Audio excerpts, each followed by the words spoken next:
ನೀರಿಗಾಗಿ ನಿರ್ಮಿಸಿರುವ ಬೃಹತ್ ಟ್ಯಾಂಕ್ ಒಂದು ಇಂದು ಊರಿನ ಜನರಿಗೆ ಅಪಾಯಕಾರಿಯಾಗಿ ಪರಿಣಮಿಸಿದೆ.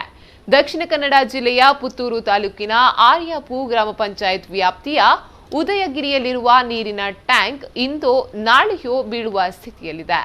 ಟ್ಯಾಂಕ್ನ ಆಧಾರ ಸ್ತಂಭಗಳ ಕಬ್ಬಿಣದ ಸರಳುಗಳು ತುಕ್ಕು ಹಿಡಿದಿದ್ದು, ಸಿಮೆಂಟ್ ತುಂಡುಗಳು ಬೀಳುತ್ತಿದ್ದು ಅಪಾಯದ ಮುನ್ಸೂಚನೆಯನ್ನ ನೀಡುತ್ತಿದೆ.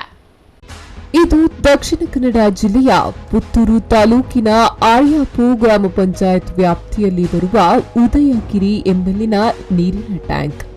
ಸುಮಾರು 50,000 ಲೀಟರ್ಗೂ ಮಿಕ್ಕಿದ ನೀರನ್ನ ಸಂಗ್ರಹಿಸುವ ಈ ಟ್ಯಾಂಕ್ ಇಂದು ನಾಳೆಯೂ ಬೀಳುವ ಸ್ಥಿತಿಯಲ್ಲಿದೆ. ಭೂಮಟ್ಟದಿಂದ 40 ಮೀಟರ್ ಎತ್ತರದಲ್ಲಿರುವ ಹಾಗೂ 20 ಮೀಟರ್ ಸುತ್ತಳತೆಯನ್ನ ಹೊಂದಿರುವ ಈ ಟ್ಯಾಂಕ್ ಸಂಪೂರ್ಣ ಶಿಥಿಲಗೊಂಡಿದೆ. ಸಂಪ್ಯದಿಂದ ಮುಕರಂಪಾಡಿ ಮಹಿಳಾ ಕಾಲೇಜು ಸಂಪರ್ಕಿಸುವ ರಸ್ತೆಯ ಪಕ್ಕದಲ್ಲೇ ಇರುವ ಈ ಟ್ಯಾಂಕ್ ಬಿದ್ದಲ್ಲಿ ಒಂದು ಬದಿಯಲ್ಲಿ ರಸ್ತೆಯಲ್ಲಿ ಸಂಚರಿಸುವ ಮಕ್ಕಳು, ವಾಹನಗಳಿಗೆ ಹಾನಿಯಾದರೆ ಇನ್ನೊಂದು ಬದಿ ಮನೆಗಳಿಗೂ ಹಾನಿಯಾಗುವ ಸಾಧ್ಯತೆಗಳಿವೆ. ಸುಮಾರು 35 ವರ್ಷಗಳ ಹಿಂದೆ ಈ ನೀರಿನ ಟ್ಯಾಂಕ್ ಅನ್ನ ಇಲ್ಲಿ ನಿರ್ಮಿಸಲಾಗಿತ್ತು.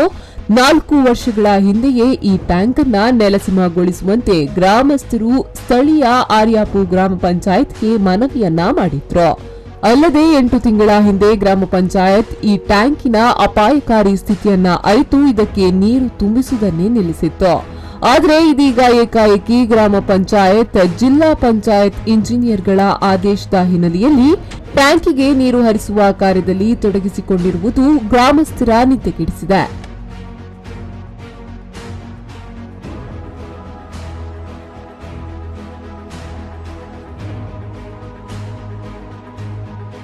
ಭೂಮಿಯ ಮಟ್ಟದಿಂದ ಸುಮಾರು 40 ಮೀಟರ್ ಎತ್ತರದಲ್ಲಿರುವ ಟ್ಯಾಂಕಿನ ಆಧಾರ ಸ್ತಂಭಗಳ ಕಬ್ಬಿಣ ತುಕ್ಕು ಹಿಡಿದಿವೆ.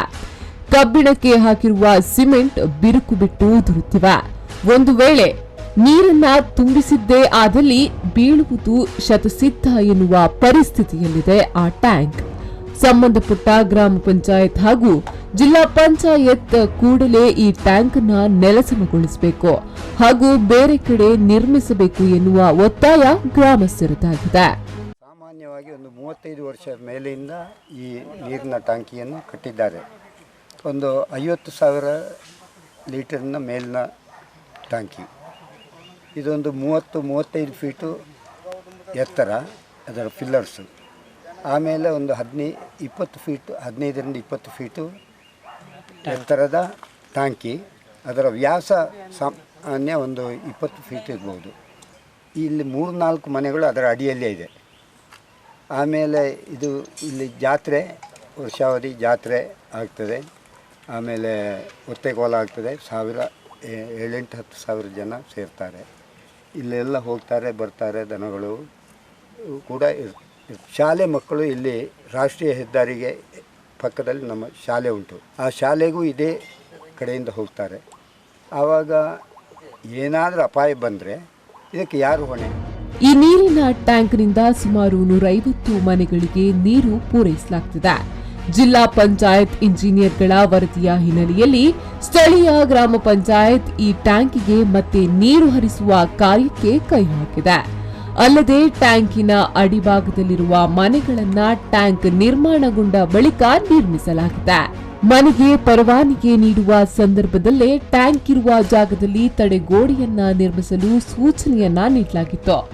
ಆದರೆ ತಡೆಗೋಡೆಯನ್ನ ಸರಿಯಾಗಿ ನಿರ್ಮಿಸದೆ ಇದೀಗ ಟ್ಯಾಂಕ್ ಅಪಾಯಕಾರಿ ಎನ್ನುವ ವಾದ ಸರಿಯಲ್ಲ ಎನ್ನುವುದು ಗ್ರಾಮ ಪಂಚಾಯತ್ ಅಭಿಪ್ರಾಯವಾಗಿದೆ.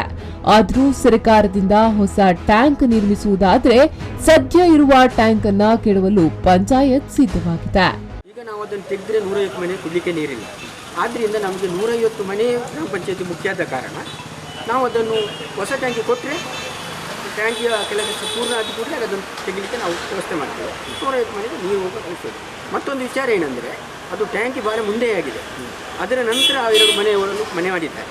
ಆಗ ನಾವು ಅವರಿಗೆ ಪರ್ಮಿಷನ್ ಕೊಡುವಾಗ ನಾವು ಆಗ ಅಧ್ಯಕ್ಷರು ಪಂಚಾಯತ್ ಅಧ್ಯಕ್ಷರು ಹೇಳಿದ್ದಾರೆ, ನೀವು ತಡೆಗೋಡೆ ಮಾಡಬೇಕು. ತಡೆಗೋಡೆಯನ್ನು ಮುಕ್ಕಾಲು ಭಾಗ ಮಾಡಿ ನಿಲ್ಲಿಸಿದ್ದಾರೆ. ಅವರು ಮಣ್ಣು ಸಹ ತೆಗೆದಿದ್ದಾರೆ ಸ್ವಲ್ಪ, ಅದರಿಂದ ಮುಕ್ಕಾಲು ಮಾಡಿ ಅದು ನಿಲ್ಲಿಸಿದ್ದಾರೆ. ಅದು ಅವರು ತಡೆಗೋಡೆ ಮಾಡಿದರೆ ಅವರಿಗೇನು ಪ್ರಾಬ್ಲಮ್. ಮತ್ತೊಂದು ಏನಂದರೆ, ಟ್ಯಾಂಕಿ ಅಷ್ಟು ಎತ್ತರ ಇರುವಾಗ ಅವರು ಮನೆ ಕಟ್ಟುವಾಗ ಯೋಚಿಸಬೇಕಿತ್ತು, ಈ ಟ್ಯಾಂಕ್ ಯಾವಾಗಾದ್ರೂ ಅಳತ್ತಾಗುವಾಗ ನಾವು ಮನೆಗೆ ಬೀಳ್ಬೋದು ಅಂತೇಳಿ ಅವರು ಸ್ವಲ್ಪ ದೂರ ಕಟ್ಟಬೇಕಿತ್ತು. ಅದನ್ನು ಅವ್ರು ಮಾಡಲಿಲ್ಲ. 10 ವರ್ಷದ ಇದು ಕೊಟ್ಟಿದ್ದಾರೆ. ಅದರ ಆಧಾರದ ಮೇಲೆ ನಮ್ಮ ರಿಪೋರ್ಟ್ ಇದೆ, ಅದರ ಆಧಾರದಲ್ಲಿ ನಾವು ಇಟ್ಕೊಂಡಿದ್ದೇವೆ. ಮತ್ತು ಸರ್ಕಾರ ಈಗಲೇ ಇಂಥದ್ದಾಗಿ ಅದು ತೊಂದರೆ ಇದೆ, ಟ್ಯಾಂಕಿ ಕೊಡ್ತೇವೆ ಅಂತ ಹೇಳಿದರೆ ಟ್ಯಾಂಕಿ ಪೂರ್ಣ ಕೆಲಸ ಆದ ಕೂಡಲೇ ಅದನ್ನು ತೆರವುಗೊಳಿಸಿ. ಸ್ಥಳೀಯ ಆರ್ಯಾಪು ಗ್ರಾಮ ಪಂಚಾಯತ್ ಈಗಾಗಲೇ ಜಿಲ್ಲಾ ಪಂಚಾಯತ್ಗೆ ಟ್ಯಾಂಕಿನ ಅಪಾಯಕಾರಿ ಸ್ಥಿತಿಯ ಬಗ್ಗೆ ವರದಿಯನ್ನು ನೀಡಿದೆ. ಈ ನಡುವೆ ಬೇರೆ ದಾರಿ ಕಾಣದೆ ಪಂಚಾಯತ್ ಅಪಾಯಕಾರಿ ಟ್ಯಾಂಕ್ನಲ್ಲೇ ನೀರು ಹರಿಸುವ ಕಾರ್ಯದಲ್ಲಿ ನಿರತವಾಗಿದೆ.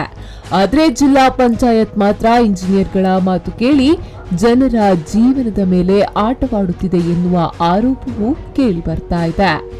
ಪ್ರವೀಣ್ ಕುಮಾರ್, ವಿ4 ನ್ಯೂಸ್ 24/7 ಪುತ್ತೂರು.